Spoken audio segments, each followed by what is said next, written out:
Hey, good afternoon, everybody. If you talk to any media outlet there, you could turn the channel, and one channel says we're in a housing bubble, it's going to crash.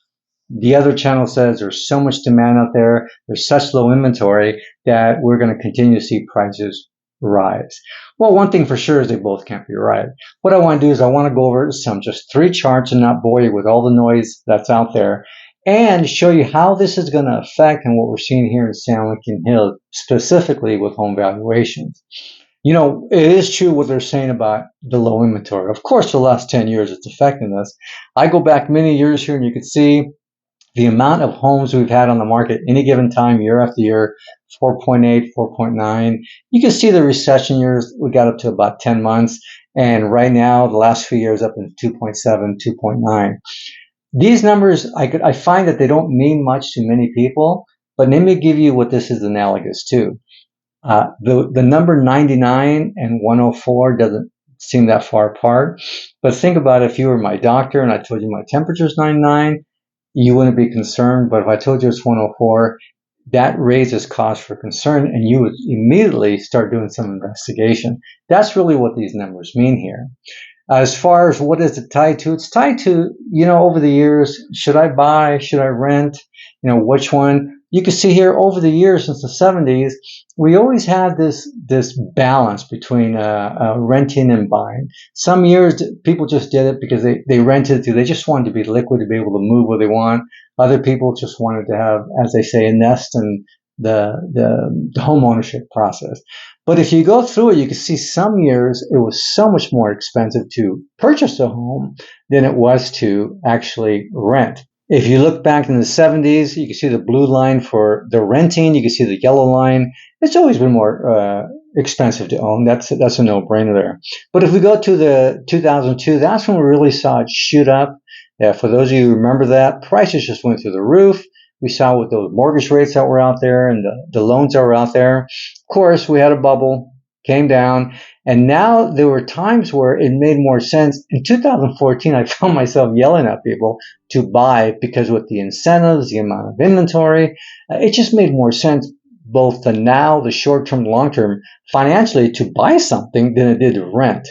Unfortunately, you can see now the cost to buy over the last couple of years, it has just gone way spiked up out of control there.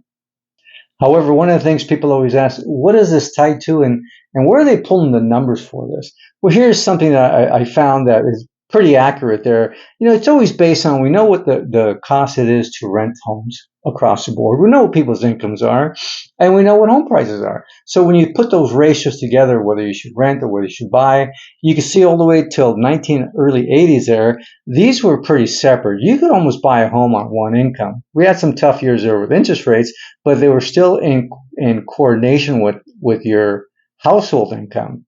And so were rents. This blue line being the cost of homes, even when we really shot up in cost, so were incomes. And we can see how they kind of moved together hand in hand. They went down hand in hand too in the Great Recession, but here's again 2012.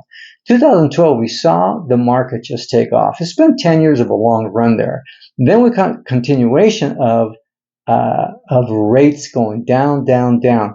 So it gave it the ability, even though people's incomes were staying the same, it gave it the ability for home prices to go up with the payment being the same, but it was just unsustainable.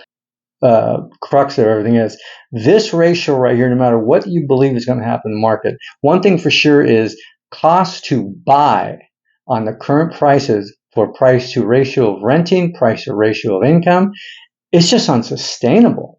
And now people like to use a phrase, well, does that mean we're in a bubble? Whatever a bubble is, again, a bubble means pop, prices go down.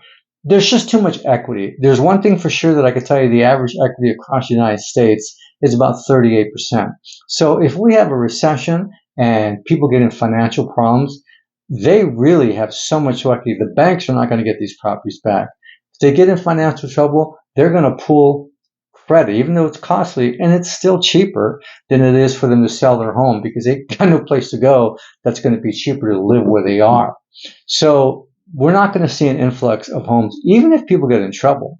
So as far as more inventory coming on market, I think the only thing we're going to see is right now the government's going to be giving policies there. They're giving tax incentives. They did Prop 19. They're going to give some capital gains incentives.